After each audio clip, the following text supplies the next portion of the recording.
السلام علیکم ورحمۃ اللہ وبرکاتہ۔ آج کا سوال، زندگی میں برکت کیسے لائی جائے؟ زندگی میں برکتیں لانا چاہتے ہیں تو کیا کریں؟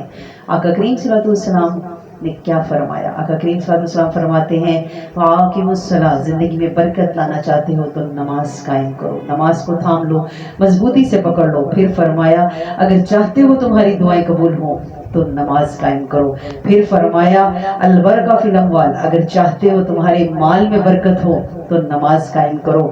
پھر فرمایا وَسَعَ فِي الْأَرْضِ، اللہ تعالیٰ تمہاری روزیوں میں اضافہ فرما دے گا۔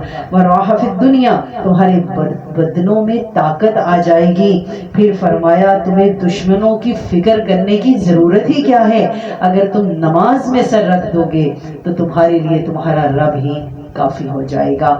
تو جو شخص آدھی رات کو اٹھ کر اپنا سر اللہ کے سامنے رکھ دیتا ہے، جھکا دیتا ہے، اس کے لیے اللہ ہی کافی ہو جاتا ہے۔ اللہ ہم سب کو نماز کی توفیق عطا فرمائے۔